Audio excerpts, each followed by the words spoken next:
Hello friends, art visual art में आप सभी का एक बार फिर से स्वागत है। आई होप आप सारे अच्छे होंगे। तो आज मैं विजुअल आर्ट की सीरीज में फिर से एक नया क्वेश्चन पेपर जो है सॉल्व करने के लिए लेके आई हूँ। और आज का जो हमारा क्वेश्चन पेपर है वो है दिसंबर 2024 का। तो इसमें हम जो है पूरे के पूरे 1 से लेकर 100 तक हम क्वेश्चनों को सॉल्व करेंगे। तो आइए देखते हैं हमारी आज की वीडियो का हमारा पहला प्रश्न। और जो हमारा पहला प्रश्न है वो है आपस में मिलान कीजिए। यहाँ पे सूची 1 और सूची 2 आपके सामने दिए गए हैं। तो सूची 1 में है comparative aesthetic, Indian aesthetic, some concept of alankar shastra, what is art. और इसके सामने दिया गया है K S. Radha Swami Shastri, Leo Tolstoy, K C. Pande और बी. राघवन अदयार। तो इसको आपने आपस में मिलाना है। सबसे पहले आता है आपका जो है कंपैरेटिव एस्थेटिक। कंपैरेटिव एस्थेटिक का संबंध जो है वो के.सी. पांडे जी के साथ है और इंडियन एस्थेटिक का संबंध आपके के.एस. राधा स्वामी शास्त्री के साथ है। और जो आपके सम कंसेप्ट ऑफ अलंकार शास्त्र है इनका संबंध आपके राघवन अदयार के साथ है। और व्हाट इज आर्ट, और ये तो आपको पता है कि ये है आपके लियो टॉल्स्टॉय के साथ। तो इस तरह से 1 का 3 और 2 का 1 जो है ऑप्शन नंबर 3 हमारा सही आंसर हो जाता है। नेक्स्ट आगे बढ़ते हैं क्वेश्चन नंबर 2 की तरफ। तो इसमें ग्राफिक सूचना को बिट मैप सूचना जिसे आउटपुट डिवाइस समझता है में परिवर्तित करने की प्रक्रिया है। तो वो आपको बताना है कि वो क्या है। तो वो है आपका रेस्टराइजेशन, परफॉर्मेटिंग, नेगेटिव फॉर्मेट या गटर। तो वो है आपका रेस्टराइजेशन। तो option number A is the right answer. Next आगे बढ़ते हैं थर्ड क्वेश्चन की तरफ। तो उसमें दिया गया है निम्नलिखित कलाकारों को उनके जन्म वर्ष के अंतकाल को सही कालानुक्रम अनुसार चयनित कीजिए। तो ऑप्शन में दिया गया आपका पीटर पाल रूबेंस, रेम्ब्रांट, फ्रेंच हॉल्स और जॉन वर्मियर। और लास्ट में है करावाजो। सबसे पहले हम जो है बात करते हैं पीटर पाल रूबेंस की। पीटर पाल रूबेंस इनका बर्थ जो है वो 1577 में हुआ था। और जो आपके 77 में 1577 में पीटर पाल रूबेंस का है। और जो आपके जो फ्रेंच हॉल्स है इनका जन्म जो है वो 1580 में हुआ था, 1580 में हुआ था। करावाजिया को जो है वो 1571 में हुआ था। और उसके बाद अगर हम जो है बात करते हैं रेम्ब्रांट की हुआ था 1606 ईस्वी में। और जो आपके हैं जॉन वर्मियर और इनका जन्म हुआ था 1609 ईस्वी में, 1632 ईस्वी में है इनका। तो इस तरह से सबसे पहले जो आते हैं आपके वो आते हैं आपके करावाजियो।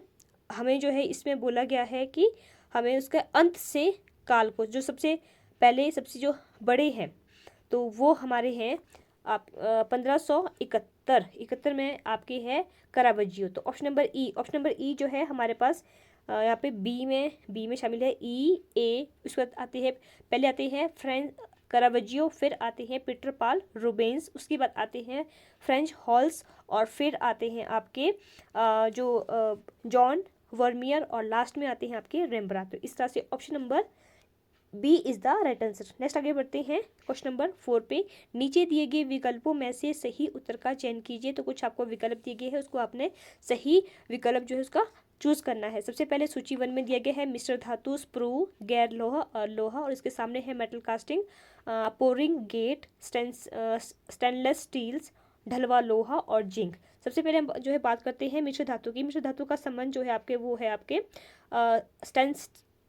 स्टेनलेस स्टील के साथ है। और जो स्प्रू का होता है आपका मेटल कास्टिंग के साथ। गैर लोहा जो है वो आपका जिंक है और जो आपका लोहा है वो ढलवा लोहा है। तो इस तरह से ऑप्शन नंबर ए का टू आपके एक ही ऑप्शन है, ऑप्शन नंबर बी। तो B is the right answer. Next आगे बढ़ते हैं क्वेश्चन नंबर 5 की तरफ। तो इसमें दिया गया है निम्नलिखित शिल्प कलाओं में किस शिल्प कला में रंगों का प्रयोग किया जाता है। तो वो आपको बताना है। ये आपके सामने कुछ शिल्प कलाएं दी गई है, जैसे कि आपके जो है वो अगस्त रोडिन है, जेडकिन है, जैकब एप्स्टीन है, ब्राकुसी है। तो इनमें से कौन कौन जो है वो शिल्प कला में रंगों का प्रयोग करता है, तो वो आपको बताना है। तो ऑप्शन में तो सबसे पहले जो है आपके वो है आपके जेडकिन है और Jacob Epstein, sorry Eric Gill है। ये जेकब एप्स्टीन नहीं है, तो एरिक गिल और जेडकिन बी और ई ऑप्शन नंबर सी हमारा सही आंसर हो जाता है।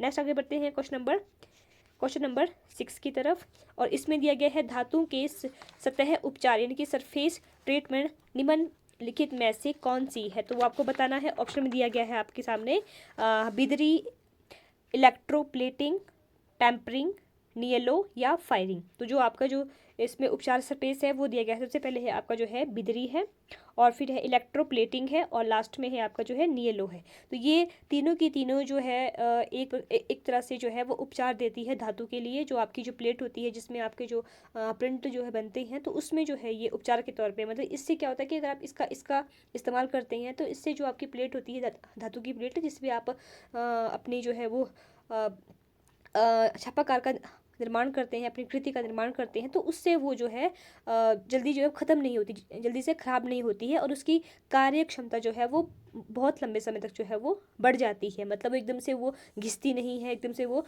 ख़राब नहीं होती। तो इस तरह से जो है आपका बिदरी, नियलो और इलेक्ट्रोप्लेटिंग जो है ये जो है वो सरफेस ट्रीटमेंट का काम करती है। तो option number B, A B D option number C is the right answer.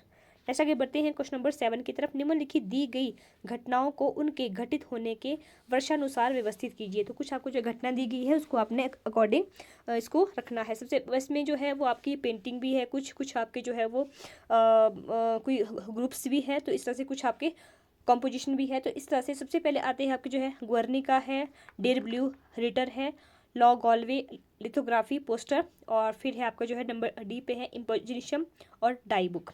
Friends इसका आंसर जो है आप हमें कमेंट के माध्यम से बताएंगे। ये वाला क्वेश्चन जो है मैं आपके लिए छोड़ देती हूँ, तो इसमें से जो भी आपको लगता है प्लीज़ आप इसके माध्यम से कमेंट के माध्यम से आप हमें इसका आंसर जरूर बताएं। नेक्स्ट आगे बढ़ते हैं क्वेश्चन नंबर 8 की तरफ। तो यहाँ पे भी सूची 1 और सूची 2 दिए गए हैं। सूची 1 में दिया गया है आपका गलानी, मद, दैन्य और सुप्त। इसके सामने दिया गया है महत्ता, गहन, निद्रा, कलांति, और फिर दिया गया है आपका निर्धनता अथवा व्यनिता की अव्यवस्था।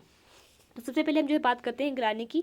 ग्लानि का संबंध जो होता है वो आपका होता है कलांति के साथ, और फिर आपका मद का होता है महत्ता के साथ, और जो आपकी दैन्य स्थिति होती है, दैन्य स्थिति जो है आपकी जो है जब आप निर्धनता या अथवा व्यनिता की अवस्था होती है तो उसको हम कहते हैं। और जो सुप्त होती है, सुप्त अवस्था आपकी जो है गहन निद्रा में होती है। तो इस तरह से एक का तीन आपका ऑप्शन नंबर डी हमारा सही आंसर हो जाता है। नेक्स्ट आगे बढ़ते हैं क्वेश्चन नंबर 9 की तरफ। निम्नलिखित में से किस प्रक्रिया में बैंकर का उपयोग किया जाता है, तो आपको बताना है। तो ऑप्शन में है स्टोन कार्विंग, पीओपी कास्टिंग ढलाई, या फाइबर ग्लास कास्टिंग, या सीमेंट कास्टिंग ढलाई। तो इसमें जो आपका जो ये बैंकर का प्रयोग किया जाता है तो वो किया जाता है आपका स्टोन कार्विंग में, मतलब कि पत्थर को तोड़ने के लिए या उसकी नक्काशी करने के लिए या उसको तराशने के लिए हम जो है बैंकर का प्रयोग करते हैं। तो इस तरह से a stone carving is the right answer. Next आगे बढ़ते हैं क्वेश्चन नंबर 10 की तरफ। प्रारंभ से अंत तक अनंत कुमार स्वामी के ग्रंथों को क्रमबद्ध रूप में व्यवस्थित कीजिए। तो आपको बताना है ये कुछ आपके अनंत कुमार स्वामी जी के जो कुछ ग्रंथ हैं, तो उसको आपने उनके पब्लिश जब भी ग्रंथ जो है वो पब्लिश किए गए थे तो उसकी आपने जो है इसको सीक्वेंस में लिखना है। सबसे पहले है आपका जो है the transformation of nature in art. तो सबसे पहले जो इसकी जो स्थापना हुई थी वो हुई थी आपके 1934 में इसकी स्थापना हुई थी, the transformation of nature in art. फिर है आपका the art and craft of India and Ceylon. तो इसका जो ये जो पब्लिकेशन जो इसकी हुई थी तो वो हुई थी 1908 में, 1908 में जो है ये सिलोन वाला हुआ था। फिर है the dance of Shiva. The dance of Shiva जो है वो 1918 में डांस किया हुआ था। और फिर आपका इंडियन ड्राइंग है, और उसके बाद है आपका राजपूत पेंटिंग जो इसकी जो स्थापना हुई थी या इसको जो पब्लिश किया गया था वो है 1916 में। यहाँ पे जो आपकी इंडियन जो ड्राइंग है, यहाँ पे इंडियन ड्राइंग जो है इनकी कोई भी बुक नहीं है या कोई भी ग्रंथ नहीं है, ये सिर्फ जो है हमारी भारतीय जो कला है उसी का जो है बखान कर रही है। तो आपको पता है कि हमारी भारतीय कला काफ़ी प्राचीन है। तो सबसे पहले जो है वो यही कहती है कि भारतीय कला, तो सबसे पहले जो है आपका डी से स्टार्ट होता है क्योंकि सबसे प्राचीन जो है वो हमारी भारतीय कला है। तो डी कहाँ है? डी है आपका ऑप्शन नंबर सी में डी। उसके आता है आपका बी में है आपका option number the art and craft India of India and Ceylon. उसके बाद आता है आपका ई, तो वो है 1916 में। फिर आता है आपका सी में है आपका ई आता है, ई है आपका 1916, और उसके बाद है आपका सी है द 1980 जो द डांस ऑफ शिवा है, और लास्ट में है 1934 जो कि आपकी एक ट्रांसफॉर्मेशन इन नेचर है। तो इस तरह से ऑप्शन नंबर सी हमारा सी आंसर हो जाता है। नेक्स्ट आगे बढ़ते हैं क्वेश्चन नंबर 11 की तरफ। वर्ली चित्रकला में पाल घाट विषय का प्रतीकात्मक निर्देशन कौन सा है? तो आपको बताना है कि कौन सा है। प्रजनन है, सूर्य है, चंद्रमा है या वृक्ष है? तो इसमें जो है आपका वो है प्रजनन। आपको पता है कि जो वर्ली पेंटिंग है वो महाराष्ट्र की बहुत ही एक जनजातीय पेंटिंग है, मतलब वहाँ के जो छोटे समुदाय के लोग हैं वो वो इस तरह की जो है पेंटिंग करते हैं। इसमें जैसे आपने देखा भी होगा कि इस तरह की आकृति रहती है और इस तरह से मतलब कि लोगों को दिखाया जाता है। इस तरह की बहुत सारी ऐसी जो है वो एक पेंटिंग जो है वो बनाई जाती है, मतलब कि एक प्रकार से जो सिंबल के तौर में जो है वो पेंटिंग बनती है। कहीं भी इस तरह की दिखाई जाती है, मतलब कि आपके डमरूनुमा आकृति होती है, कोई इस तरह की आकृति होती है। तो इस तरह की जितनी भी जो पेंटिंग बनी होती है वो आपकी वर्ली पेंटिंग में, इनका जो मेन जो मोटिव होता है, जो मेन जो इसका प्रतीकात्मक का मतलब होता है, तो ये यही होता है कि प्रजनन का, मतलब कि जो ये पॉपुलेशन को दिखाते हैं। तो इस तरह से आपका प्रजनन मतलब कि किसी तरह से जो है इसका नया जो ये मतलब कि उन्नति हो रही है या जैसे विकास हो रहा है, जो भी अंकन का प्रजनन है।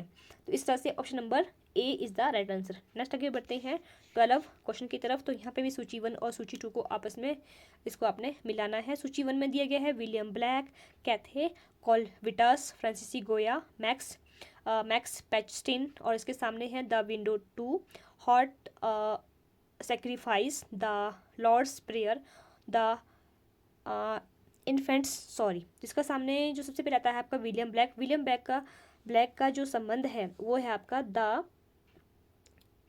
द इन्फेंट सॉरी के साथ। फिर ये आपका कैथे कॉलविटस, और इसका संबंध है आपका द विंडो सेकंड के साथ। फिर है फ्रांसीसी द गोया, इनका संबंध है आपका वट सेक्रीफाइस। फिर है आपका मैक्स पेस्टीन, और इनका संबंध जो है आपका जो है द लॉर्ड्स प्रेयर के साथ है। तो इस तरह से ऑप्शन नंबर सी हमारा सही आंसर हो जाता है। नेक्स्ट आगे बढ़ते हैं 13 क्वेश्चन की तरफ। कुड्डू मोटिव कपोत हमला शैली के विकास के संदर्भ में निम्नलिखित को उनके काल क्रमानुसार व्यवस्थित कीजिए। तो कुछ आपको जो है मुड्डू यानी कि जो आपकी जो मामला शैली है उसको आपने एक सीक्वेंस में लगाना है। तो सबसे पहले इसमें दिया गया है ऑप्शन में चोल, पांडवा, पल्लव, विजयनगर या मदुरई। तो सबसे पहले जो आता है आपका, तो सबसे पहले आता है आपका पल्लव वंश, फिर आता है आपका चोल वंश, और इसके बाद आता है आपका पांडवा, और फिर उसके बाद आता है विजयनगर, और लास्ट में आता है मदुरई। तो सबसे पहले सी है, तो सी कहाँ है आपका? ऑप्शन नंबर डी में है। तो इस तरह से D is the right answer. Next आगे बढ़ते हैं 14 क्वेश्चन की तरफ। फ्यूचरिस्टिक पेंटिंग का घोषणा पत्र 1910 में प्रकाशित हुआ था। डैश का नाम लिखिए जिसमें घोषणा पत्र प्रकाशित हुआ था। तो वो आपको बताना है। ऑप्शन में दिया गया है ली फिगेरो, ट्यूरिन, ऑक्सेका और ली ग्रैंट रेव। तो इसका जो सही आंसर है कि जो इसका जो नाम है वो आपका ट्यूरिन का है। इस तरह से option number B Turin is the right answer. Next आगे बढ़ते हैं 15 क्वेश्चन की तरफ। सार्वजनिक रूप से किसी समस्या या निवेदन के लिए प्रश्नोत्तरी, साक्षात्कार एवं टिप्पणी द्वारा डेटा को एकत्रित कर परस्पर मिलाने की प्रक्रिया को डैश कहते हैं। तो हमें उससे क्या कहते हैं जहाँ पे हम जो है प्रश्नोत्तरी करते हैं या फिर जो है आपका साक्षात्कार करते हैं, निवेदन करते हैं, टिप्पणी करते हैं, तो उसको हम क्या कहते हैं? तो वो है आपका श्रोतागण या दर्शकगण, ऑडियंस, या अमूर्तीकरण, बाजार अनुसंधान या वेक्टर। तो वो हम कहते हैं बाजार अनुसंधान। देखो बाजार अनुसंधान का मतलब होता है कि जब हम उसकी जो है उसकी रिसर्च करते हैं कि बाजार मार्केट में जो है क्या क्या बिक रहा है, कैसी डिमांड है, लोग जो है लोगों की पसंद क्या है, लोग जो है क्या चाह रहे हैं। तो जब उसके बारे में हम जो है कोई प्रश्न करते हैं, साक्षात किसी से हम जो है वो इंटरव्यू लेते हैं, किसी के बारे में कोई टिप्पणी कर देते हैं, तो वो सभी डाटा जो हम जो है कलेक्ट करते हैं, तो उसी को हम परस्पर मिलने की क्रिया जो होती है वो होती है बाजार का अनुसंधान। तो इस तरह से ऑप्शन नंबर सी हमारा सही आंसर हो जाता है। नेक्स्ट आगे बढ़ते हैं क्वेश्चन नंबर 16 पे। अल्ब्रेक्ट ड्यूरर द्वारा the 4 horsemen of the Apocalypse dash वर्ष में बनाई गई थी। तो ये आपको बताना है कि जो ये अल्बर्ट ड्यूरर की जो ये एपोकेलिप्स है ये कब बनाई गई थी। तो आप सभी को पता है कि जो अल्बर्ट ड्यूरर है तो इनका जो जन्म रहता है वो है 1471, 1471 इनकी डेट ऑफ बर्थ है, और इन्होंने बनाई है द 4 हॉर्समैन ऑफ द एकोपेडिक्स, और इसका जो वर्ष रहा है वो है आपका 1498। तो इस तरह से ऑप्शन नंबर बी हमारा सही आंसर हो जाता है। और यहाँ पे जो ये द 4 हॉर्समैन ऑफ द एकोपेडिक्स है, वो एक प्रकार से जो है वो वुड कट है। तो इसमें इस तरह से जो है यहाँ पे भी एक आपका एक अलग से क्वेश्चन बन जाता है। नेक्स्ट आगे बढ़ते हैं। नेक्स्ट है आपका 17 क्वेश्चन, कुर्मी समुदाय में प्रचलित परंपरागत चित्रकारी को पहचानिए जिसमें मुख्यतः प्राकृतिक खनिज और मृत्तिका आधारित रंगों का प्रयोग किया जाता है। तो वो आपको बताना है। ऑप्शन में है सोहराही, तुकुली, त्युसुगो और सोरा। तो सबसे पहले आपको मैं बता दूं कि जो ये आपके जिसमें प्राकृतिक खनिज और मृत्तिका रंगों का इस्तेमाल करके जो पेंटिंग बनाई जाती है उसे हम कहते हैं सोहराही। तो option number A Sohrai is the right answer.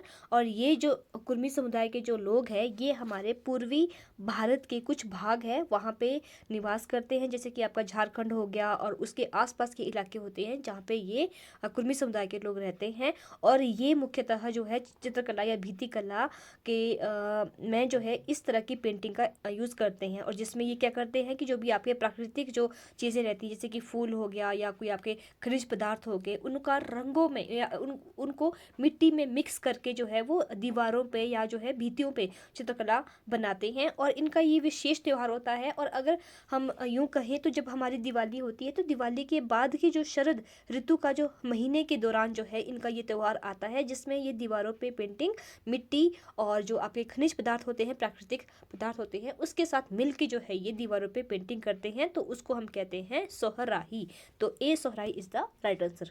Next आगे बढ़ते हैं आपका 18 क्वेश्चन की तरफ। पॉल गॉगविन की कलाकृतियों का चयन कीजिए। तो इसमें आपने पॉल गॉगविन की कलाकृतियां बतानी है। ऑप्शन में दिया गया है yellow Christ, the tragic cloud, और फिर है आपका Jacob wrestling with angel, the moon and the earth, piano lesson. तो जो आपकी पॉल गॉगविन की जो पेंटिंग रही है वो रही है आपका येलो क्राइस्ट है, और उसके बाद जो है जेकब रेसलिंग विद एंजल, और फिर है the moon and the earth. तो A C D option number A is the right answer. Next आगे बढ़ते हैं 19 क्वेश्चन की तरफ। प्लम स्टेट्स कॉमेडोज की series 100 faces views of endo 1857 would cut print के कलाकार को पहचानिए। तो ये एक जो है वो एक पेंटिंग जो बनाई गई है एक उसको वुड कट प्रिंट है, ये प्रिंटिंग का है ये। तो इसकी जो कलाकार है तो वो आपको पहचानना है। तो ऑप्शन में दिया गया है शाराकू, मोरो नुबू और सुजुकी हारुनोबू और एंडो हिरोशिगे। तो वैसे तो अगर आपको मैं बता दूं कि जो इनकी पेंटिंग रही है जिसमें हमने बात की है कमेंडो की series 100 faces view of endo 1857। तो एंडो इसमें दिया गया है, तो एंडो दिया गया है, तो यहाँ पे आंसर में भी जो है वो एंडो हिरोशिगे है। तो आप चाहे तो इसी से भी थोड़ा सा वो जज कर सकते हैं, लेकिन इसका जो सही आंसर है वो यही है कि एंडो शिरोगे की ये जो वुड कट प्रिंट है। तो इस तरह से डी ऑप्शन हमारा सही आंसर हो जाता है। नेक्स्ट आगे बढ़ते हैं 20th क्वेश्चन पे कि मैस्लो की आवश्यकताओं के अधिक क्रम को उनके बढ़ते क्रम में व्यवस्थित कीजिए। तो उनको आपने एक सही सीक्वेंस में लगाना है। तो सबसे पहले आता है आपका सुरक्षा संबंधी आवश्यकताएं, प्रतिष्ठा संबंधी आवश्यकताएं, शरीर की क्रिया संबंधी आवश्यकताएं, या आत्म यथार्थीकरण संबंधी आवश्यकताएं, या फिर प्रेम संबंधी आवश्यकताएं। तो सबसे पहले हम जो है बात करते हैं तो इसमें वो आती है आपकी शरीर की क्रिया संबंधी जो आवश्यकताएं होती है। सबसे पहले जो है मैस्लो की जो आवश्यकताएं हैं तो सबसे पहले इन्होंने कहा था कि सबसे जो छोटी होती है वो होती है शरीर की क्रिया संबंधी आवश्यकताएं।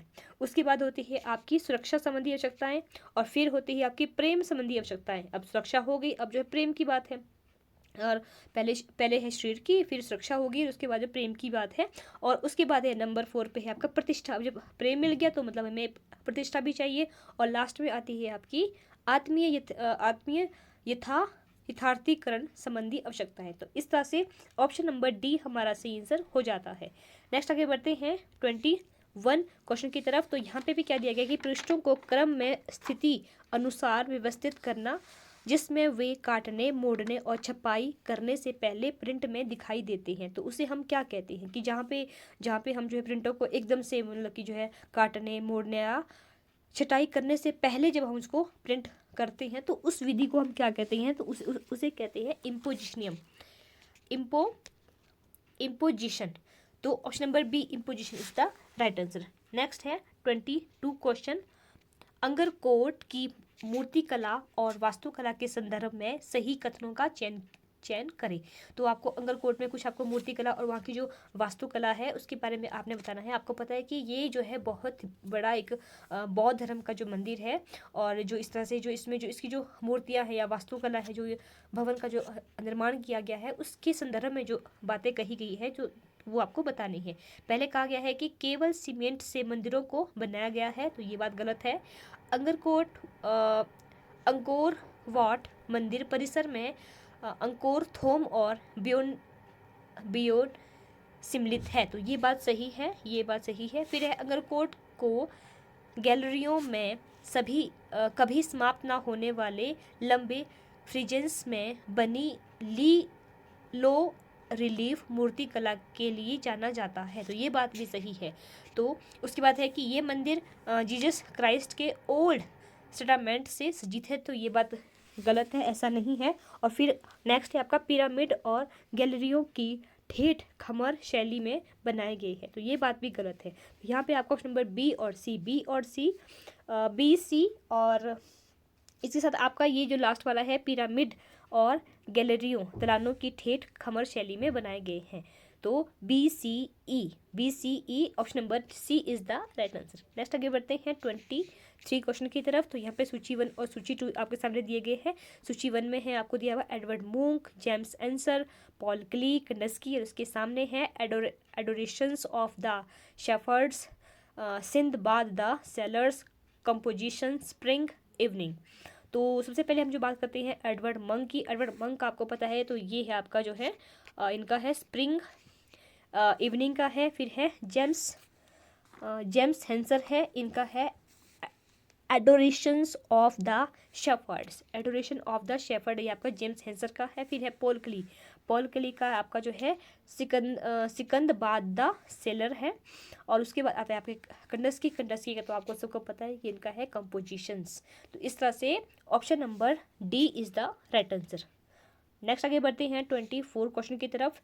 इंटीग्लियो print gem set Jerome in a dark chamber को किस कलाकार ने किस कलाकार ने बनाया है, तो वो बनाया है अल्बर्ट ड्यूरर, जिनका जन्म जो है 1471 ईस्वी में हुआ था। जैसे कि मैंने अभी भी आपको बताया था कि इनका जन्म जो है 1471 ईस्वी में हुआ था, तो A Albert Durer is the right answer.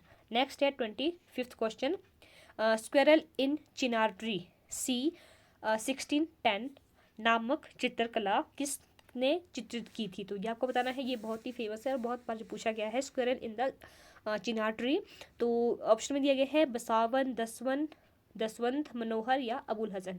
तो ये जो पेंटिंग है ये वैसे जो है वो 2 आर्टिस्टों ने बनाई है, जिसमें अबुल हसन जी है और आपके मंसूर है। मंसूर तो फेमस थे आपके प्रकृति के लिए या पशुओं की आकृति के लिए, पक्षी और पशुओं की आकृति के लिए। तो जो ये पेंटिंग जो हमें जो मिली है, वैसे जो है कहा जाता है कि जो ये पेंटिंग मिली है उसके बैक साइड में 2 आर्टिस्टों के नाम है, उसमें से है अबुल हसन का और मंसूर का। तो यहाँ पे मंसूर तो नहीं है लेकिन अबुल हसन है, तो इन दोनों ने मिलकर जो है ये squirrel in the Chinar tree की पेंटिंग बनाई है। तो यहाँ पे अबुल हसन जो है वो हमारा सही आंसर हो जाता है, तो D Abul Hasan is the right answer.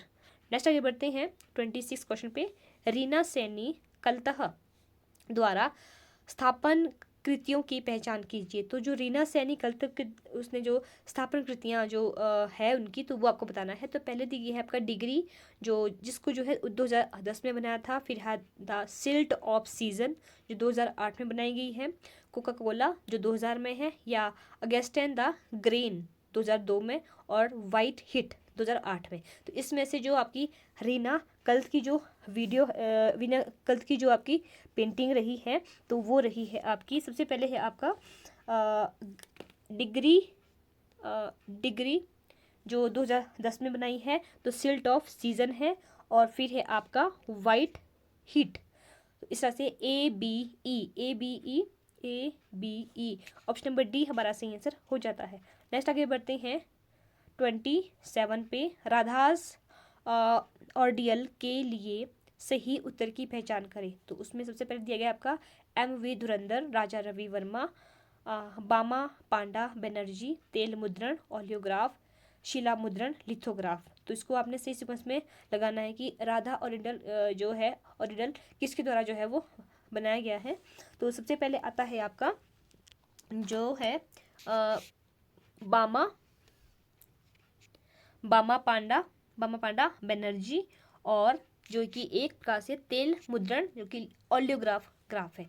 तो जो ये जो पेंटिंग है ये किसके द्वारा बनाई गई है, ये पेंटिंग बनाई गई है बामा पांडा बनर्जी के द्वारा, और यह एक जो है तेल मुद्रण ओलियोग्राफ है, मतलब तेल पेंटिंग है और इनके द्वारा जो है बनाई गई है। जो इनका पेंटिंग का नाम है राधा ओरिएंटल। तो इस तरह से option number C D option number A is the right answer.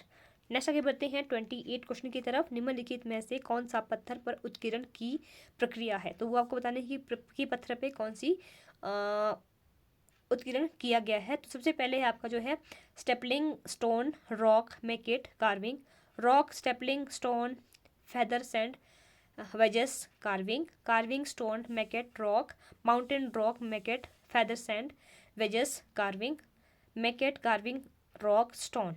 तो सबसे पहले जो आपका जो इसका जो सही आंसर है वो है आपका rock stapling stone feather sand wedges carving, और इसके साथ है आपका जो है mountain rock maquette feather sand wedges carving. तो बी और D option number B is the right answer. Next आगे बढ़ते हैं 29 क्वेश्चन की तरफ। आकार, गति एवं आयाम के रूप में किसी डिजाइन के विभिन्न तत्व के मध्य संबंध को क्या कहते हैं।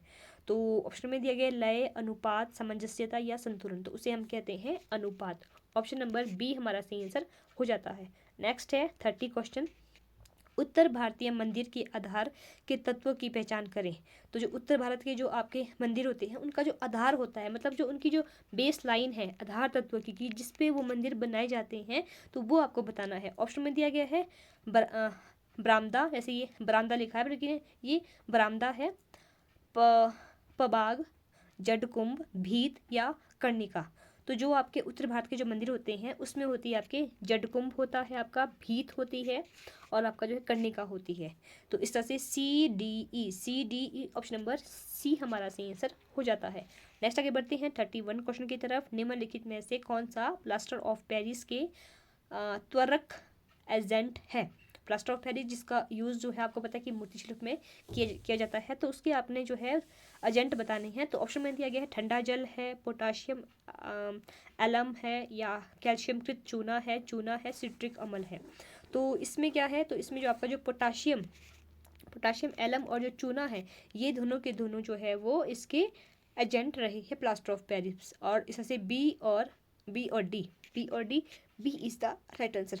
प्लास्टर ऑफ पेरिस इसको हम क्यों कहते हैं, क्योंकि इसमें जो है बहुत मात्रा में जो है वो जो प्रचुर मात्रा में जो इसमें जो जिप्सम पाया जाता है, और जो जिप्सम की जो खाने हैं वो हमें जो है पेरिस में बहुत ज़्यादा जो है वो जिप्सम पाया जाता है, इसीलिए इसको हम जो है इसको ये जो नाम दिया गया कि प्लास्टर ऑफ पेरिस, क्योंकि पेरिस में प्रचुरता के रूप में जिप्सम पाया जाता है और जिप्सम से ही जो है प्लास्टर ऑफ पेरिस तैयार किया जाता है। तो इस तरह से ऑप्शन नंबर बी हमारा सही आंसर हो जाता है।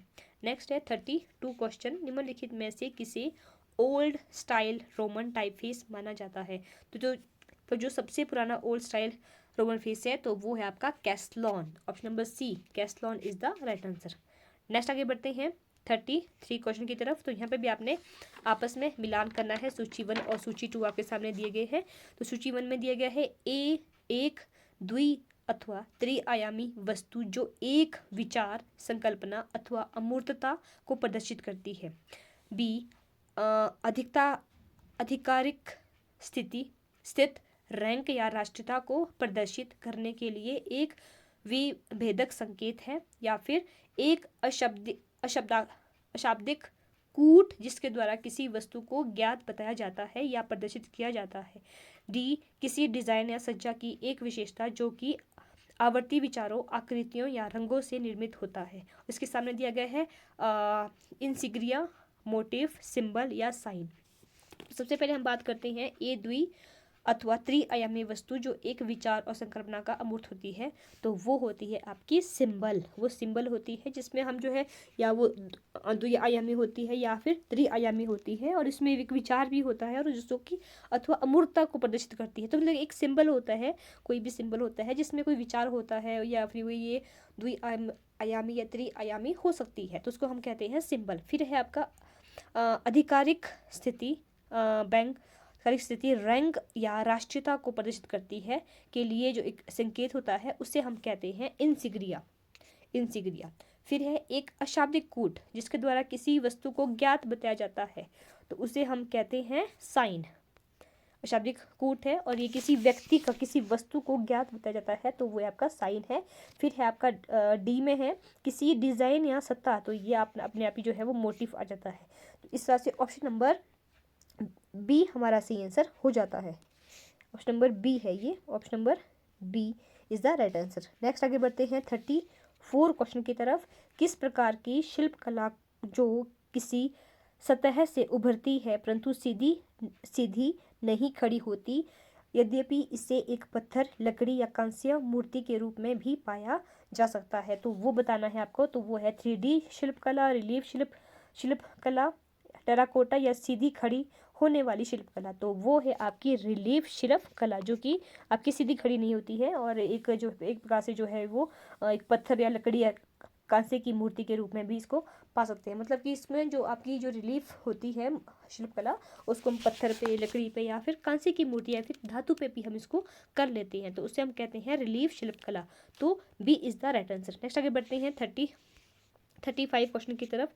Lucknow school of art and craft से संबंधित कलाकारों के चयन कीजिए। तो जो आपके लखनऊ के स्कूल के जो आर्टिस्ट रहे हैं तो वो बताने हैं आपको। तो ऑप्शन में है JM Ahivasi, LM Sen, AL मेर, आदिनाथ मुखर्जी, चिंतामणि कर। तो इसमें जो सबसे पहले आते हैं आपके वो आते हैं आपके AM अहिवासी, LM सेन और फिर ये आपका जो है AL मेर। ABC option number C is the right answer. Next है आपका 36 क्वेश्चन। सूची 1 को सूची 2 से सम्मिलित कीजिए। तो यहाँ पे भी आपने आपस में मिलाना है। तो सूची 1 में दिया गया है बुच, हैमर, गॉज, पीटना, एंगुआ और सामने है लकड़ी, धातु, पत्थर, सिरेमिक। तो सबसे पहले आता है आपका जो है बुच हैमर। हैमर का प्रयोग हम कहाँ करते हैं? हैमर का प्रयोग हम जो है पत्थर को तोड़ने के लिए करते हैं। तो सबसे पहले आपका एकथरी कहाँ पे है? एक ही ऑप्शन है बी में, तो बी हम इसको कर सकते हैं। फिर आता है आपका जो है वो गॉज का प्रयोग जो है वो लकड़ी के लिए किया जाता है। और फिर आता है आपका सी, जो आपका जो है पेटिना है, इसका यूज़ जो है हम धातु के लिए करते हैं, पीटने के लिए। और फिर आता है आपका जो है एंगोआ और ये आपका सिरेमिक मतलब मिट्टी के लिए किया जाता है। तो इस तरह से ऑप्शन नंबर बी हमारा सही आंसर हो। नेक्स्ट है 38 क्वेश्चन। निम्नलिखित घटनाओं तथा संस्थानों के स्थापन को उनके वर्ष के अनुसार सही क्रम में व्यवस्थित कीजिए। तो कुछ आपको जो है घटनाएं या संस्थान दिए गए उसको अपने सही सीक्वेंस में लगाना है। पहले है आपका Indian print maker guild, the Shilalekh group, the society of contemporary artist या नंदलाल बोस जिसका बापूजी, या कला भवन शांति निकेतन स्थापना संस्थान। तो इसको जो सबसे पहले आता है आपको, आप सभी को पता है, तो पहले आता है आपका सबसे पहले कला भवन शांति निकेतन जो स्थापना संस्थान है, सबसे पहले जो है ये आपका आएगा। फिर आता है आपके नंदलाल बोस जो कि बापूजी जो इन्होंने जो कृति बनाई है। और उसके बाद आते हैं आपके द शिलालेख ग्रुप जो है आपका। और उसके बाद आते हैं the society of contemporary artist. और लास्ट में है इंडियन प्रिंट मेकर गिल्ड जो कि सबसे बाद का है। तो इस तरह से ऑप्शन नंबर ए हमारा सही आंसर हो जाता है। नेक्स्ट आगे बढ़ते हैं 39 क्वेश्चन की तरफ। निम्नलिखित में कलाकारों को उनके नाम और उनकी वरिष्ठता एवं कार्य प्रदर्शन के वर्षों के आधार पर व्यवस्थित कीजिए। तो आपको बताना है। तो ऑप्शन में है, पहला है आपका Pinaki Barua, tense, before hunting. और फिर है वासुदेव H पांड्या, श्री सुखदेव M एवं रंभा, हरेन दास नाइफ ग्राइंडर। और फिर है रामचंद्र राय, सुंदर एवं दूरोन। फिर है R पलानी अपन, नॉर्थ वेस्ट 81 डिग्रीज 29 अप्रैल 1999। 6:19 PM। तो इसको आपने सही सीक्वेंस पे लगाना है। तो सबसे पहले जो है आपका जो है वो है आपका रामचंद्र राय, जो जिनके द्वारा बनाई गई है सुंदर एवं दुरोन जो पेंटिंग बनाई गई है। उसके बाद आता है आपका वासुदेव एच पांड्या की है, जो इन्होंने जो कृति बनाई है श्री सुखदेव एवं रंभा की। और उसके बाद आते हैं आपके हिरेन दास नाइफ ग्राइंडर है। और फिर है आपके पिनाकी बरुआ, जिन्होंने बनाई है आपके हंटिंग टेंस बिफोर हंटिंग। और लास्ट में जो बचते हैं आपके जो प्लानी अपन की है, और वेस्ट जो आपके हैं नॉर्थ वेस्ट 81 डिग्री 29 अप्रैल 1999। तो ये फिफ्थ पे, तो इस तरह से ऑप्शन नंबर बी हमारा सही आंसर हो जाता है। नेक्स्ट आगे बढ़ते हैं 40 क्वेश्चन की तरफ। आविष्कार से वर्तमान काल तक में पेंटिंग तकनीक को उनके सही क्रम में व्यवस्थित कीजिए। तो आपको बताना है कि आविष्कार से वर्तमान तक की किस किस चीज़ का आविष्कार किस तरह से हुआ है। तो सबसे पहले दिया गया है आपका monotype system, desktop publishing, linocut system, Gutenberg आविष्कार की मूवेबल टाइप सिस्टम, या फोटो टाइप सेटिंग। सबसे पहले आता है आपका जो है गुटेनबर्ग का आविष्कार है, मूवेबल टाइप फेस है। फिर आता है आपका मोनोटाइप फेस है। उसके बाद आता है लिनोकट सिस्टम है। और फिर आता है आपका फोटो टाइप सेटिंग। और लास्ट में आता है डेस्कटॉप पब्लिशिंग। तो इस तरह से ऑप्शन नंबर बी हमारा सही आंसर हो जाता है। नेक्स्ट है 41 क्वेश्चन। पेज लेआउट सॉफ्टवेयर विशिष्ट आउटपुट डिवाइस में भेजे जाने से पूर्व सभी पेज एलिमेंट्स की डिजिटल असेंबली की अनुमति देता है। तो किसको देता है वो? कोरल ड्रॉ को देता है, एडोब पेज मेकर को, एडोब इन डिज़ाइन को, माइक्रोसॉफ्ट वर्ड को, या कॉक एक्सप्रेस को। तो वो देता है आपके एडोब डिज़ाइन को देता है आपके और आपके जो है वो एडोब पेज मेकर को देता है, और देता है आपका कॉक एक्सप्रेस को। तो इस तरह से BCE option number D is the right answer. Next आगे बढ़ते हैं 42 क्वेश्चन की तरफ। क्विक विक्टम एक ग्राफिक प्रिंट किस कलाकार द्वारा एवं किस माध्यम में बनाई गई है? क्विक विक्टम जो है वो किसके माध्यम के द्वारा बनाई गई है? तो ऑप्शन में दिया गया है सोमनाथ हो, असम लेख लिथोग्राफ में, नंदलाल बोस लकड़ी का ठप्पा, जरीना हाशमी असम लेख, या हरेन दास एचिंग ताम्रपत्र उत्कीर्ण। तो वो बनाई गई थी आपके सोमनाथ होर, जो कि आपके जो है वो अश्म लेख लिथोग्राफ के द्वारा जिन्होंने पेंटिंग बनाई है। तो सोमनाथ होर की है ये, तो ए सोमनाथ होर is the right answer. Next आगे बढ़ते हैं 43 क्वेश्चन की तरफ। तो इसमें भी सूची 1 और सूची 2 को आपने आपस में सम्मिलित करना है। तो सूची 1 में दिया गया है कृष्णा खन्ना, अमृता शेरगिल, तैयब मेहता, अर्पिता सिंह, और उसके सामने है 3 वुमेन बैंड वाला, tired women and man Augustine the wall celebration. तो ये तो बहुत बार जो है ये वाला क्वेश्चन पूछा गया है। तो सबसे पहले है आपका जो राजेश खन्ना, जो आपके कृष्णा खन्ना है, ये है बैंड वाले, मतलब इनकी जो कृति है वो है बैंड वाली। अमृता शेरगिल की है 3 वीमेन। तैयब मेहता की है सेलिब्रेशन, और अर्पिता सिंह की है tired women and man against the wall. तो इस तरह से ऑप्शन नंबर ए हमारा सही आंसर हो जाता है। नेक्स्ट आगे बढ़ते हैं 44 क्वेश्चन की तरफ।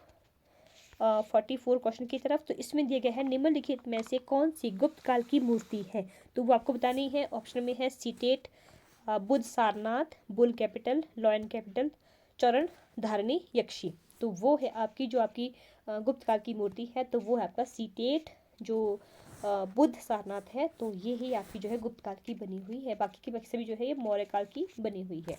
तो A is the right answer. Next है 45 क्वेश्चन पे। किसी वेबसाइट के मुख्य पृष्ठ को अविकसित लेआउट संरचना है। तो किसी भी वेबसाइट की जो आपकी पृष्ठ अवस्थित जो अविकसित जो लेआउट संरचना होती है उसको हम क्या कहते हैं? अविकसित है, विकसित नहीं है, वो अविकसित है। तो उसे हम कहते हैं wire frame, flow chart, review, या फिर मैट्रिक्स। तो उसे हम कहते हैं आपके wire frame. Option number A is the right answer. Next आगे बढ़ते हैं 46 पे। निम्नलिखित में से कौन सा रंग सत्य, धैर्य और निष्ठा का प्रतीक है? ऑप्शन में है नारंगी, हरा, नीला और बैंगनी। तो सत्य भी है, सत्य भी है, धैर्य भी है और निष्ठा भी का प्रतीक माना जाता है नीला रंग। और इसी के साथ साथ जो है जो आपका नीला रंग जो होता है वो आपका जो एक प्रकार से आशाशीलता, एक जो है ठंडक का एहसास देता है, आशा का है, लगन का है, आनंद का, विशालता, ईमानदारी, मधुरता आदि बहुत सारी ऐसी जो ये जो है इनका जो प्रतीक माना गया है आपके नीले रंग का। तो इस तरह से नीला is the right answer. Next आगे बढ़ते हैं 47 क्वेश्चन की तरफ। निम्नलिखित में से कौन सी धातु का गलनांक 500 डिग्री सेल्सियस से कम है? तो आपको बताना है चांदी, सोना, टीन, जस्ता, लोहा, ढलवा लोहा, सीसा, सफेद धातु या तांबा, ब्रॉन्ज।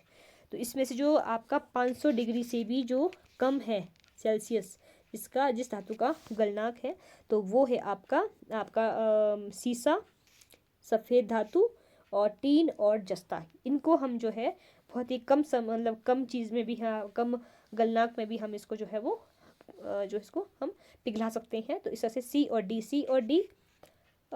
बी और सी जो है option number D is the right answer. Next आगे बढ़ते हैं 49 क्वेश्चन की तरफ। अवनिंद्रनाथ टैगोर द्वारा बनाए गए चित्र को उनके बनने के सही क्रम में व्यवस्थित कीजिए। तो ऑप्शन में दिए गए हैं Arabian night series, Kutumbakam, bizarre forms, Krishna Mangal series, Omar Khayyam landscape. और सबसे पहले जो इसमें जो इन्होंने जो कृति बनाई है, तो सबसे पहले आते हैं आपके जो है उमर ख्याम जी पहले हैं, और उसके बाद इन्होंने जो वो लैंडस्केप बनाए, और फिर इन्होंने बनाई है अरेबियन नाइट सीरीज, और फिर बनाए हैं इन्होंने कृष्णा मंगल सीरीज, और लास्ट में बनाए हैं कुटुम्बकम बिजारे फॉर्म्स। तो इस तरह से option number C is the right answer. Next है आपका 49 क्वेश्चन। निम्नलिखित में से किस देश में रचनावाद आंदोलन शुरू हुआ है?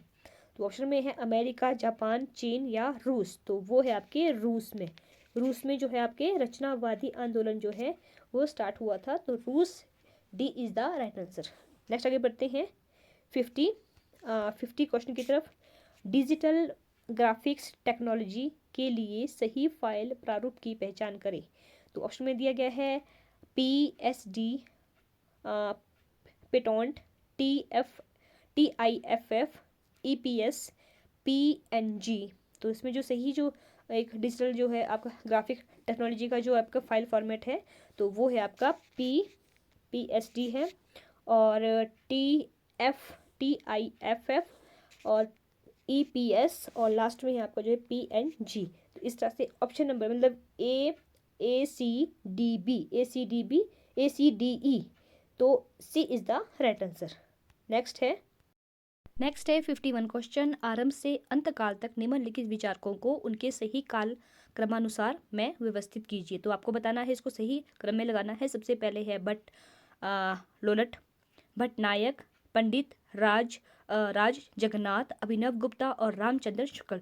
तो सबसे पहले जो हम जो है बात करते हैं, जो सबसे बड़े हैं, तो वो है आपके भट्ट लोलट, और जो है इनका जो समय है ये 9वीं शताब्दी का समय इनका रहता है। और फिर है आपके नंबर 2 पे आपके भट्टनायक जी है, और इनका समय जो है वो 10वीं शताब्दी जो है वो ईस्वी माना जाता है। फिर उसके बाद आते हैं आपके अभिनव गुप्त, और इनका समय जो है वो 11वीं शताब्दी माना जाता है। 11वीं शताब्दी के आसपास जो है वो अभिनव गुप्त जी का समय रहता है। तो इस तरह से ये आपके 3rd नंबर पे आ जाते हैं।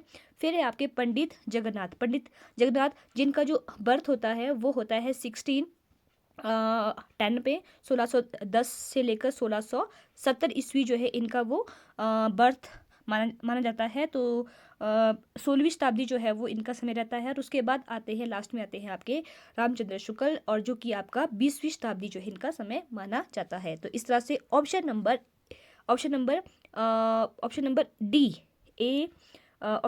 डी हमारा सही आंसर हो जाता है। नेक्स्ट आगे बढ़ते हैं नेक्स्ट क्वेश्चन की तरफ, 52 क्वेश्चन की तरफ। बटरफ्लाई को किस माध्यम में प्रयोग किया जाता है? तो आपको वो माध्यम का नाम बताना है। तो ऑप्शन में दिया गया है क्ले स्लिप कास्टिंग, मिट्टी का मॉडल बनाना, मोम ढलाई या धातु की ढलाई। तो जो आपका बटरफ्लाई है वो जो है मुख्यतः यूज़ होता है आपके मिट्टी का मॉडल बनाने के लिए, क्योंकि इसमें क्या होता है कि बटरफ्लाई के लिए जो है वो जो मॉडलिंग क्ले जो है वो बनाई जाती है, और इसके द्वारा जो है इसके अलग अलग भागों को बनाया जाता है, जैसे कि पंख हो गया, शरीर हो गया, एंटीना हो गया। तो इन सभी को एक साथ फिर बाद में जोड़ा जाता है, तो उसी को हम कहते हैं बटरफ्लाई। तो मिट्टी का मॉडल बनाना, तो बी मिट्टी का model banana is the right answer. Next आगे बढ़ते हैं नेक्स्ट 53 क्वेश्चन की तरफ।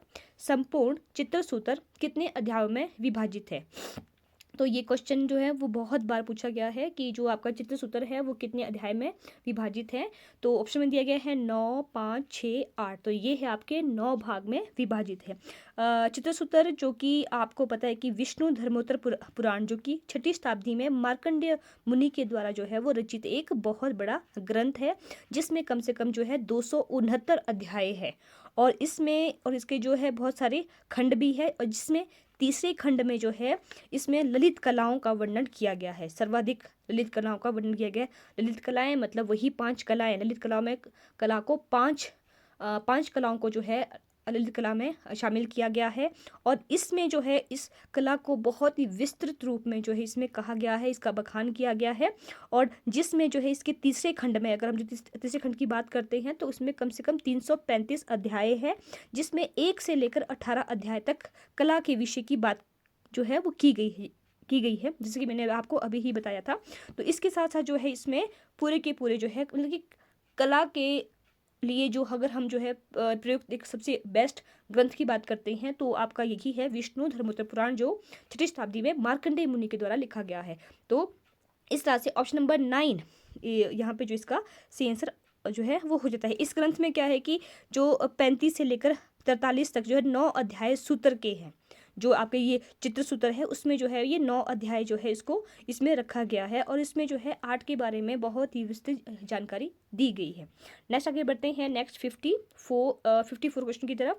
The sleep of reason produces monsters इस प्रिंट से संबंधित जानकारी का चयन कीजिए। तो आपको बताना है कि ये जो आपका जो चित्र है वो इसकी इन्फॉर्मेशन क्या है, ये किसके द्वारा बनाया गया है और किस माध्यम में बनाया गया है।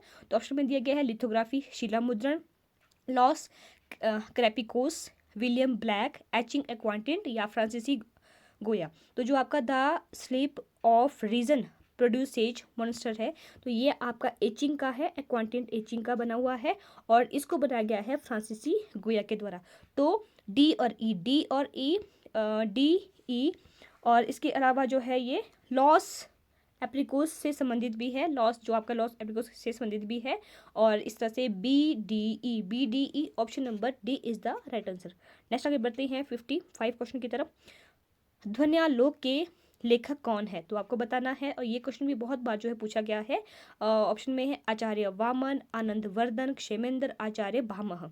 तो जो आपके ध्वन्यावलोकन के जो लेखक माने गए हैं वो माने गए हैं आनंद वर्धन। तो option number B Anand Vardhan is the right answer. Anand Vardhan जो है एक बहुत बड़े जो है एक काव्य शास्त्र रहे हैं, जिन्होंने जो है अगर हम जो है ये बात कहें कि आचार्य भट्ट मुनि के बाद के जो प्रतिष्ठित जो विद्वान रहे हैं, आचार्य रहे हैं, वो इनको ही माना गया है, आनंद वर्धन जी को। और इन्होंने जो है ध्वनि लोक पे जो है इन्होंने जो है इस पे इसकी परिभाषा दी है, जो कि विस्तृत रूप पे इन्होंने इसका बखान किया है। तो option number B Anand Vardhan is the right answer. Next आगे बढ़ते हैं 56 क्वेश्चन की तरफ। निम्नलिखित प्रक्रियाओं में कौन सा स्लग कास्टिंग का उपयोग नहीं होता है? किसमें जो है स्लग कास्टिंग का प्रयोग नहीं होता है? तो ऑप्शन में दिया गया धातु की ढलाई करना, पीओपी में ढलाई करना, फाइबर ग्लास में ढलाई करना, या सीमेंट में ढलाई करना।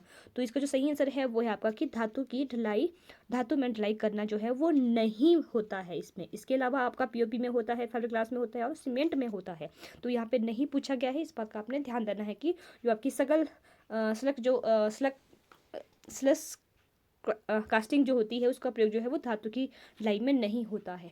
नेक्स्ट आगे बढ़ते हैं 57 की तरफ। सूची 1 और सूची 2 को सम्मिलित कीजिए। तो यहाँ पे सूची 1 और सूची 2 आपके सामने दी गई है। सबसे पहले आता है आपका सूची 1 में यह है बुक ब्लॉक बनाने के लिए एकत्रित सिग्नेचर का सीविंग, और नेक्स्ट है वह बाइंडिंग विधि जो कि हाशिए के साथ विशेष रूप से पंच किए गए छिद्रों के माध्यम से प्रवेश कराए गए तारों का उपयोग करती है, या बाइंडिंग की पारंपरिक विधि है, या बुकलेट मैगजीन के लिए यांत्रिक बाइंडिंग विधि जो कि सेंटर स्प्रेड पर खुलता है और तार से स्टेपल किया होता है। और इसके सामने दिया गया है saddle stitch, spoon spiral binding या हार्ड बाइंडिंग। तो सबसे पहले हम जो है बात कर लेते हैं कि बुक ब्लॉक बनाने के लिए एकत्रित सिग्नेचर को हम कहते हैं, उसको हम कहते हैं स्पून बाइंडिंग, जिसमें क्या होता है कि बुक ब्लॉक होते हैं, उसको एक ही सिग्नेचर के द्वारा उसको जो है वो सीविंग किया जाता है, तो वो हो गया आपकी स्पून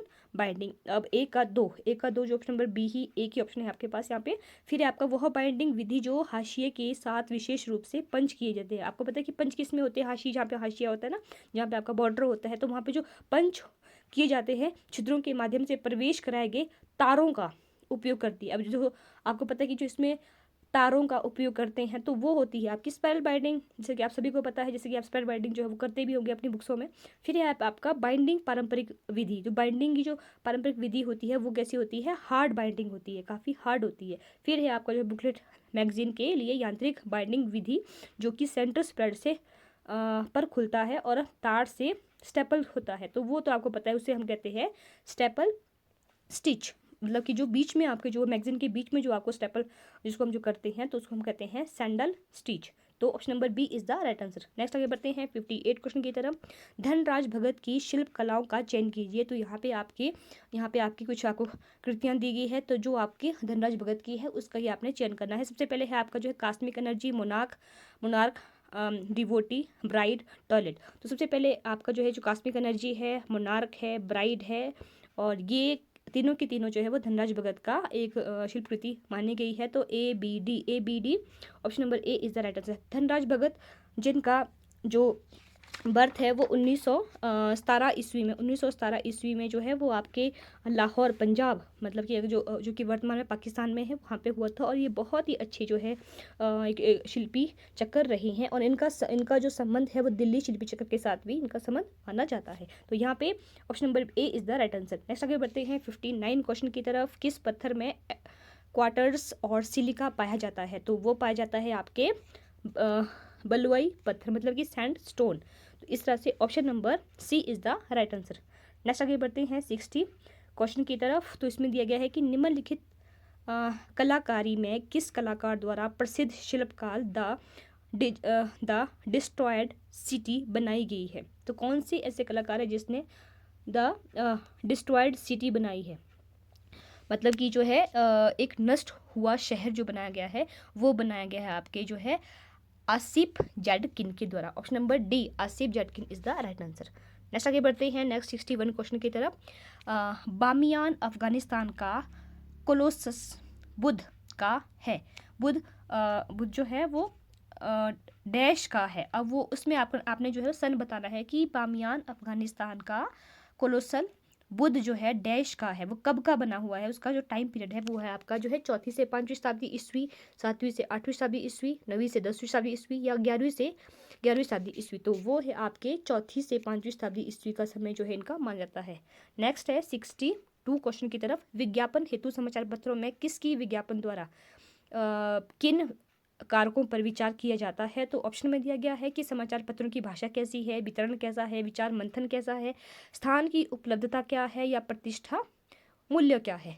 तो आप सभी को पता है कि जब भी हमने जो विज्ञापन का प्रचार करना होता है तो सबसे पहले हम जो है बात करते हैं समाचार की भाषा कैसी है, उसके बाद उसका वितरण कैसा है, फिर हम विचार मंथन पे हम जो है बात नहीं करते हैं, फिर हम बात करते हैं कि स्थान की उपलब्धता, कि हमें वो स्थान उपलब्ध करवाना है जहाँ पे वो आसानी से प्राप्त हो सके, और लास्ट में क्या है प्रतिष्ठा आपका जो है प्रतिष्ठा मूल्य। तो इस तरह से ए बी डी ई, तो ऑप्शन नंबर बी हमारा सही आंसर हो जाता है।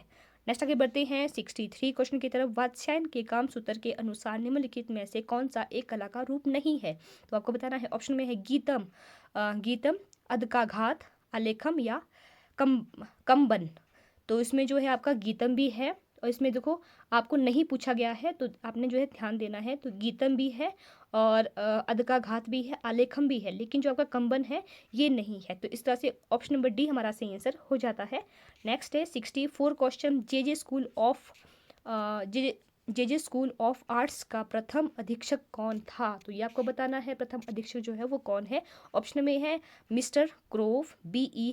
हवेल, हरमन गोएट्स, या हेनरिक जीमेर। तो इनके हैं आपके मिस्टर क्रोव जो रहे हैं वो जे स्कूल आर्ट के पहले अधीक्षक महोदय रहे हैं। तो ऑप्शन नंबर ए हमारा सही आंसर हो जाता है। नेक्स्ट आगे बढ़ते हैं 65 क्वेश्चन की तरफ। सेबेस्टियन बिट्स शिप ऑफ फूल्स से स्कॉलर इन स्टडी को किस माध्यम में बनाया गया है। तो आपको बताना है, ये आपको एक जो कृति दी गई है कि इसको जो है वो किस माध्यम में बनाया गया है। तो ऑप्शन में दिया गया है निक्षारण, एचिंग, लिथोग्राफी, अश्मलेख, ताम्रपत्र उत्कीर्ण या लकड़ी का ठप्पा। तो इसको बनाया गया है लकड़ी के ठप्पे के रूप में। तो ऑप्शन नंबर डी हमारा सही आंसर हो जाता है। नेक्स्ट आगे बढ़ते हैं 66 क्वेश्चन की तरफ। सूची 1 को सूची 2 के साथ सम्मिलित कीजिए। तो सूची 1 में है जगदीश डे, अरुण बोस, सनतकर, जरीना हाशमी, और इसके सामने है forest, woodcut, would intaglio, group 8 और विस्कोसिटी। सबसे पहले हम जो बात कर लेते हैं आपके जगदीश डे की। जगदीश डे का जो संबंध है वो ग्रुप 8 के साथ है, और अरुण बोस का संबंध जो है विस्कोसिटी के साथ है, और सनतकर का संबंध सभी को पता है कि वुड इंटेग्लियो के साथ है, और जो आपकी जरीना हाशमी इनका संबंध जो है फॉरेस्ट वुडकट के साथ है। तो इस तरह से option number option number D हमारा सही आंसर हो जाता है। नेक्स्ट आगे बढ़ते हैं 67 क्वेश्चन की तरफ। हैंस द टिंक नामक प्रसिद्ध ग्रंथ के लेखक कौन है। हैंस द टिंक इसकी जो ग्रंथ के लेखक का नाम आपको बताना है। ऑप्शन में है Theodor Lipps, I.A. Richard, Carl Gustav Jung, Albert Elder. तो इसके जो राइटर रहे हैं इस ग्रंथ के, तो वो है आपके Theodore lips. Option number A is the right answer. Next है 68 क्वेश्चन। सूची 1 को सूची 2 के साथ सम्मिलित कीजिए। तो सूची 1 में दिया गया है एंटोनियो डेल पोलाइड ओलो, मार्टिन शोंगार, विलियम हाज्म, F.B. सोल्विंस, और इसके सामने दिया गया है the temptation of Saint Anthony, क्रूमर्स, battles of the nudes, a lieu in the jungle fairy. तो इसमें इसको आपने आपस में क्रॉस मैच करना है। तो सबसे पहले जो हम जो है बात करते हैं एंटोनियो डेल पोलाइड ओलो, इनका संबंध जो है वो है आपके बैटल ऑफ द न्यूड्स के साथ। फिर है आपके मार्टिन शोगार का संबंध है the temptation of Saint Anthony. एक का तीन जो है आपके एक ही ऑप्शन में है, और फिर इस तरह से ऑप्शन नंबर ए हमारा सही आंसर हो जाता है। और नंबर 3 में दिया गया है आपका विलियम हाज्म, और इनका संबंध है ए ल्यू इन द जंगल फेरी, और फिर लास्ट में है F.B. सोल्विंग, और इनका संबंध है क्रूमर्स के साथ। तो इस तरह से option number A is the right answer. Next है हमारा 69 क्वेश्चन।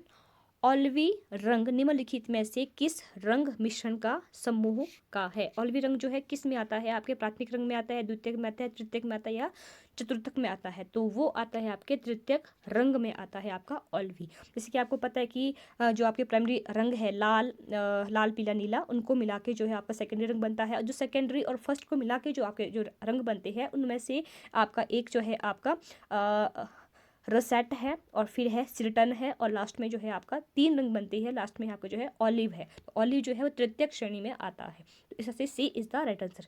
नेक्स्ट आगे बढ़ते हैं 70 क्वेश्चन की तरफ। इंटोनेको शब्द गहराई से संबंधित है। तो ये आपको बताना है। तो ये किससे संबंधित है, प्रिंट मेकिंग के साथ, फ्रेस्को के साथ, मूर्तिकला के साथ, या तेल कला के साथ। तो ये है आपके जो है फ्रेस्को के साथ जो है वो इसका संबंध है। ऑप्शन नंबर बी के साथ इसका संबंध है, फ्रेस्को के साथ संबंध इसका माना गया है। नेक्स्ट है 71 क्वेश्चन। निम्नलिखित में से किसको मिश्रित करने पर मिट्टी की सिकुड़न कम हो जाती है। तो ये क्वेश्चन भी बहुत बार पूछा गया है कि मिट्टी की अगर हमने सिकुड़न को कम करना है तो उसमें क्या मिक्स करना होगा। ऑप्शन में दिया गया है कार्बनिक मिट्टी, ग्रॉक, बॉल मिट्टी, फ्लिंट, लाल मिट्टी। तो उसमें हम जो है यूज़ करते हैं आपके ग्रॉक और फ्लिंट को हम यूज़ करते हैं बी और डी।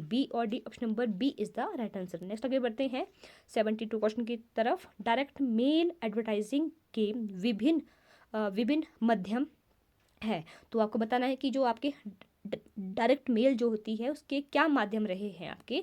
तो सबसे पहले दिया गया है advertising budget, circulars, booklets, house organs या पैम्पलेट्स। तो इसमें जो सबसे पहले आता है आपका वो है आपका सर्कुलस है, और उसके बाद जो है बुकलेट्स भी है, और फिर हाउस ऑर्गन्स है, और फिर लास्ट में है आपका जो है पैम्पलेट्स है।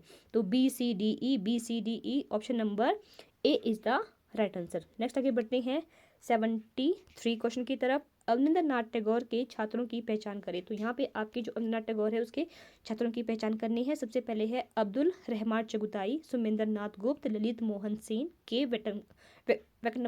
वेकनटम्पा।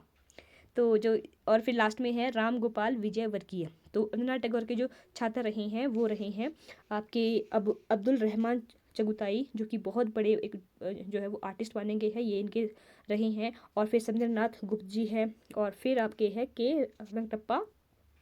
तो इस तरह से A B D option number C हमारा सही आंसर हो जाता है।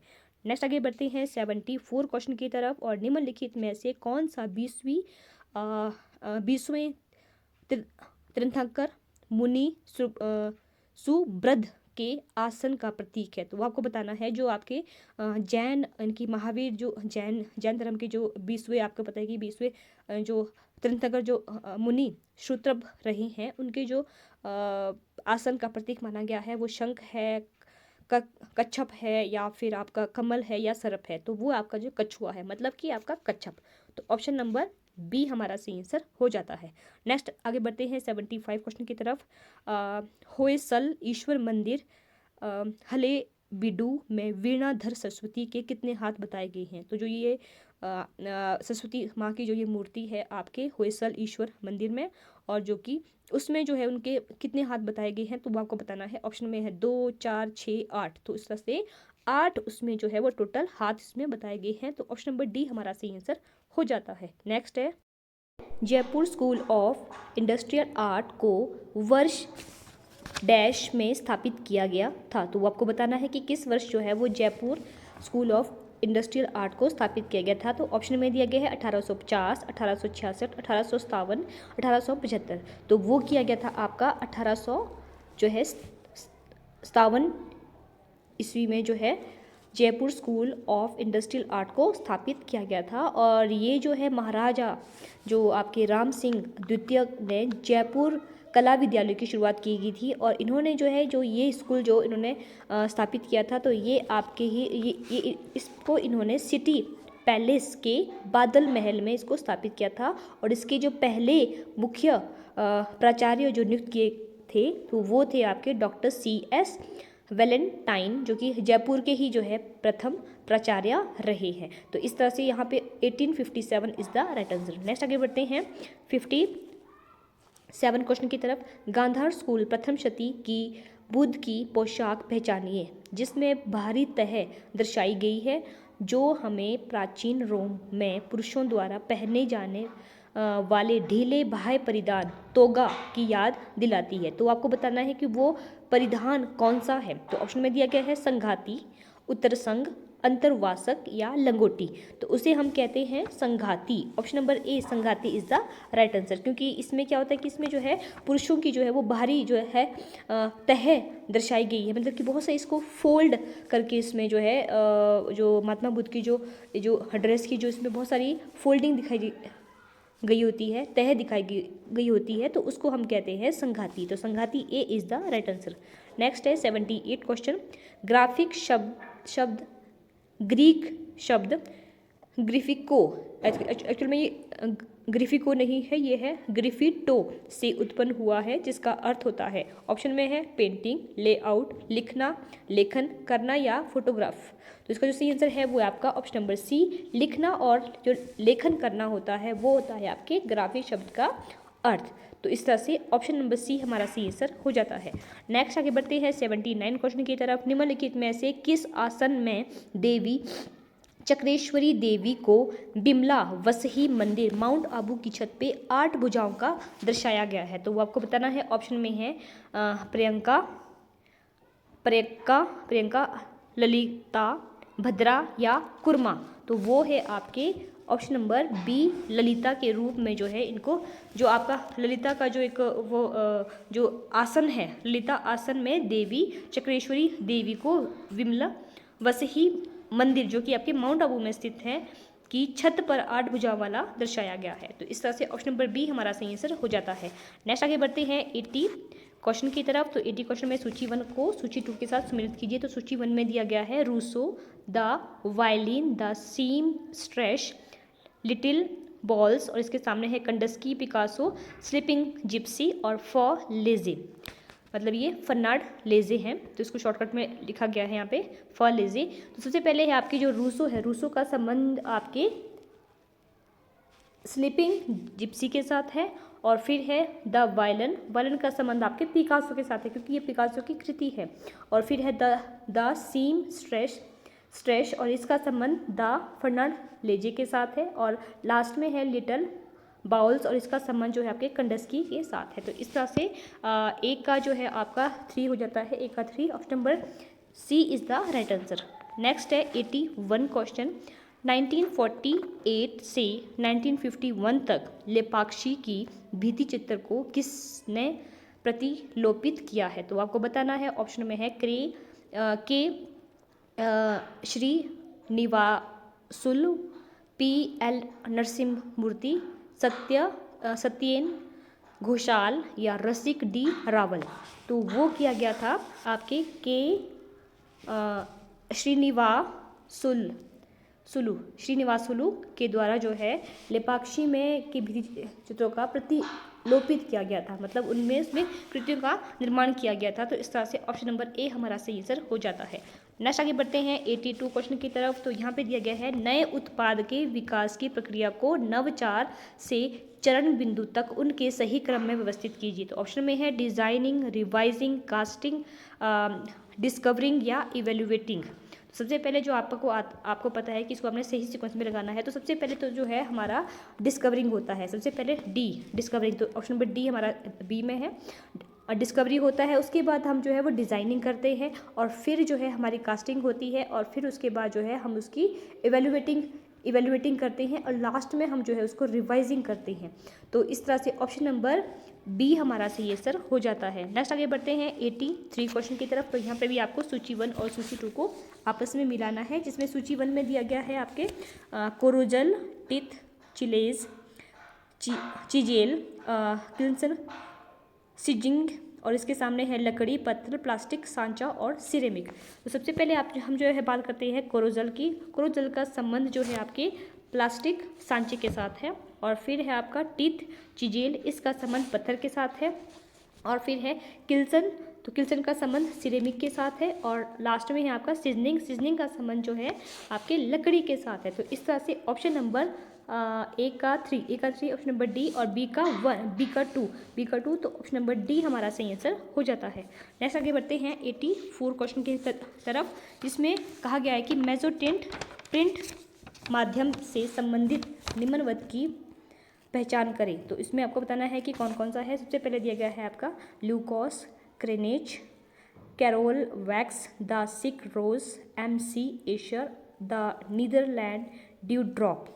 तो सबसे पहले जो आपको आता है, इसमें सबसे पहले जो आता है जो मेसोटेंट और प्रिंट मेकिंग के में जो से संबंधित है, तो वो है सबसे पहले आपका जो है कैरोल वैक्स है। कैरोल वैक्स का भी इसमें उपयोग करते हैं, और फिर हुए आपका MC एशर का होता है, और फिर लास्ट में होता है द नीदरलैंड ड्यू ड्रॉप का। तो इस तरह से BDE option number C is the right answer. Next आगे बढ़ते हैं 85 क्वेश्चन की तरफ। तो यहाँ पे भी सूची 1 को सूची 2 के साथ आपने सुमेलित करना है। सूची 1 में दिया गया है पूर्व प्रिंटिंग काल, विस्तार काल, समेकन का काल, व्यापार और सामाजिक एकीकरण का काल, और उसके सामने दिया गया है 1900 से लेकर 1925 तक, 1945 से लेकर वर्तमान तक, 1840 से लेकर 1900 तक, और 15वीं शताब्दी से पूर्व तक का। तो सबसे पहले हम जो है बात करते हैं कि जो आपकी पूर्व प्रिंटिंग काल माना गया है, तो वो है आपका 15वीं शताब्दी ईस्वी पूर्व तक का है। कि सबसे पहले जो है जो प्रिंटिंग काल था, तो पूर्व प्रिंटिंग काल जो था वो था 15वीं शताब्दी के। 15वीं शताब्दी के बाद जो है आपको पता है कि जो है प्रिंटिंग की जो स्थापना जो की गई थी 1440 ईस्वी में गुटेनबर्ग ने जो है वो मूवेबल टाइपिंग का आविष्कार किया था। तो इसी तरह से जो प्रिंटिंग की शुरुआत भी मानी गई है 15वीं शताब्दी में। तो इससे पहले के समय को हम कहते हैं पूर्व प्रिंटिंग काल। तो इस तरह से ऑप्शन नंबर ए का हाथ होता है 4, ए का 4 आपकी 2 जगह पे है। नेक्स्ट चलते हैं सेकंड की तरफ। विस्तार का काल, विस्तार का काल जो होता है वो होता है आपका 1840 टू 1900 तक। तो बी का हो जाएगा आपका 3, बी का 3, ए का 4 और बी का 3। ऑप्शन नंबर डी हमारा पास यहाँ पे है। और उसके बाद आपका जो है समेकन का काल आपका आता है 1900 से लेकर 1925 तक, और लास्ट में है व्यापार और सामाजिक एकीकरण का काल, तो वो है आपके 1945 से लेकर वर्तमान, जो कि आज तक का है। तो इस तरह से ऑप्शन नंबर डी हमारा सही आंसर हो जाता है। नेक्स्ट है 86 क्वेश्चन। तो यहाँ पे आपको कुछ चीज़ें दी गई है, जैसे कि निम्नलिखित में से कौन सी धातु की ढलाई प्रक्रिया है, तो वो आपको बताना है। ऑप्शन में है नंबर ए पे है waxing, core, filling, spruing, weighting, arrangement. इसके सामने दिया गया है spruing, core filling, metal pouring, waxing, weighting, arrangement, nailing, investment, dewaxing. और फिर है investment, baking, sand packing, pouring, पीटना, investment, waxing, sand packing.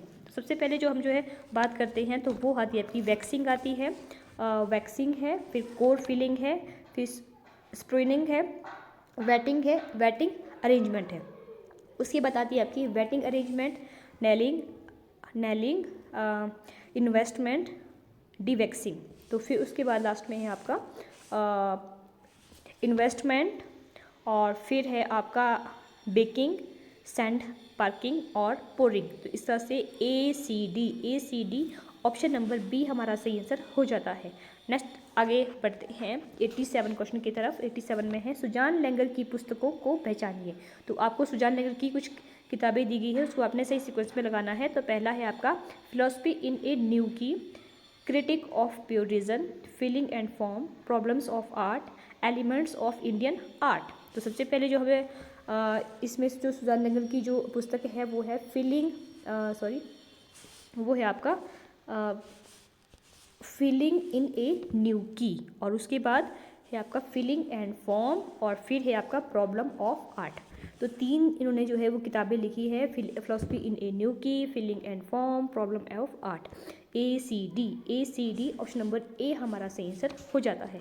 Next आगे बढ़ते हैं 88 क्वेश्चन की तरफ, और इसमें कहा गया है निम्नलिखित में से किन लोक चित्रकला में राजपूत और मुगल शास्त्रीय शैली का मिश्रण पाया जाता है और जो छिपा समुदाय में प्रचलित थी। तो ये थी आपकी फड़ शैली। तो इस तरह से ऑप्शन नंबर सी फड़ is the right answer. Next आगे बढ़ते हैं 89 क्वेश्चन की तरफ। अल्बर्ट ड्यूरर से संबंधित सही जानकारी का निम्नलिखित में से चयन करें। तो आपको बताना है, पहला है आपका वुड इनग्रेविंग, लकड़ी पर उत्कीर्ण, और मेलांकोलिया पार्ट 1 1541, मेटल इनग्रेविंग, धातु पर उत्कीर्ण। तो इसमें से जो सही जो आपका सिस्टम है, सही जो आपका क्रम है, तो सबसे पहले है आता आपको जो है मेलांकोलिया 1 है, फिर है 1540 है, और फिर है आपका मेटल इनग्रेविंग मतलब धातु पे उत्कीर्ण। तो जो आपके ड्यूरर जिनका जन्म जो है 1471 ईस्वी में हुआ था, ये बहुत बार इसमें ही बहुत बार जो है वो पूछ लिया गया है। तो ड्यूरर के बारे में आपने अच्छे से पढ़ लेना है। तो ये है आपका 1471 में जो है मेलांकोलिया के साथ इसका संबंध है। फिर 1514 में, और फिर है मेटल इनग्रेविंग मतलब कि धातु पर उत्कीर्ण ये किया करते थे। तो B C E option number हमारा B is the right answer. Next है 90 क्वेश्चन। तो सूची 1 को सूची 2 के साथ सम्मिलित कीजिए। तो इसमें भी सबसे पहले है आपका जो है अलाप कांसा, Shiva dance plaster, environment pink marble, पुष्प द फ्लावर, हेम्प। उसके सामने है महेंद्र पांड्या, अमरनाथ सहगल, धनराज भगत, मृणाली मुखर्जी। तो सबसे पहले हम जो है बात करते हैं अलाप की, जो कि कांसे में बनाई गई है, और ये बनाई गई है आपके अमरनाथ सहगल के द्वारा। अमरनाथ सहगल के द्वारा इसको बनाया गया है। ए का 2 है आपका ऑप्शन नंबर 2 है इसमें। एक बार फिर से देख लेते हैं। फिर है शिव डांस जो कि आपकी प्रस्तर की है, ये है धनराज भगत की। तो 1 का 2 और 2 का 3 है। तो ऑप्शन नंबर बी हमारा सही आंसर इसमें है। तो आगे का भी हम जो चेक कर लेते हैं। तो है आप उसका है एनवायरनमेंट पिंक मार्बल जो है वो आपका महेंद्र पांड्या का है, और लास्ट में है पुष्प द फ्लावर, और ये आपका मृणाली मुखर्जी का है जो कि हेम्प है। तो इस तरह से बी हमारा सही आंसर हो जाता है। नेक्स्ट आगे बढ़ते हैं। नेक्स्ट है 91 क्वेश्चन। इस कलाकृति के कलाकार के नाम बताइए। तो ये आपको पेंटिंग दी गई है, उसके आपको कलाकार का नाम बताना है। ऑप्शन में है सरोज मुखर्जी, के हैबर, एन.एस. बेंद्रे और नरोद मजूमदार। तो इसका जो सही आंसर है वो है आपका एन.एस. बेंद्रे। नेक्स्ट है 92 क्वेश्चन, यह कलाकृति किस संस्था में संग्रहित है। तो आपको बताना है Bombay art society, Lalit Kala Akademi, new Delhi, national gallery of modern art, new Delhi या इलाहाबाद संग्रहालय। तो ये रखी गई है आपके national gallery of modern art, मतलब नगमा में इसको रखा गया है इस पेंटिंग को। तो C is the right answer. Next आगे बढ़ते हैं 93 क्वेश्चन की तरफ। इस कलाकृति के माध्यम का चयन कीजिए। तो ये माध्यम जो आपका बना है ये बना है ऑयल पेंटिंग में। तो इस तरह से ऑयल मतलब तेल रंग is the right answer. Next है आपका 94 क्वेश्चन, और दी हुई कलाकृति का शीर्षक बताइए। तो इसमें से आपको इसका शीर्षक बताना है। तो ऑप्शन में दिए गए हैं प्ले, थोर्न, संथाल वुमेन या द चेज। तो ये है आपका इसका जो सही आंसर है तो वो है आपका थोर्न। तो ऑप्शन नंबर बी हमारा सही आंसर हो जाता है। जो ये पेंटिंग है, ये पेंटिंग जो है आपके एन.एस. बेंद्रे के द्वारा बनाई गई एक पेंटिंग है। और एन.एस. बेंद्रे जिनका जन्म 1910 ईस्वी में आपके मध्य प्रदेश इंदौर में हुआ था, और जो इनकी मृत्यु है वो 1952 ईस्वी में मुंबई में हुई थी। और इनकी बहुत बड़े आर्टिस्ट ये माने जाते हैं एन.एस. बेंद्रे। और इन्होंने बहुत अच्छे से जो है एन.एस. बेंद्रे, और इन्होंने बहुत अच्छे से इन्होंने जो है ये बहुत अच्छे कलाकार के रूप में भी उभरे हैं। तो इस तरह से जो यहाँ पे जो इन्होंने ये कृति बनाई है, तो इनकी जो पेंटिंग, ये वाली पेंटिंग है, ये national gallery of modern art में रखी गई है, जो कि ऑयल रंग में चित्रित की गई है। और उसका शीर्षक क्या है? इसका शीर्षक है थोर्न। नेक्स्ट आगे हम जो है बात करते हैं नेक्स्ट 95 क्वेश्चन की तरफ। इस कलाकृति का कलाकार किस संस्थान से संबंधित है। तो ऑप्शन बताना है बनारस हिंदू विश्वविद्यालय, एम.एस. विश्वविद्यालय बड़ौदा, और या फिर इलाहाबाद विश्वविद्यालय। तो इसका जो आर्टिस्ट है वो संबंध है एम.एस.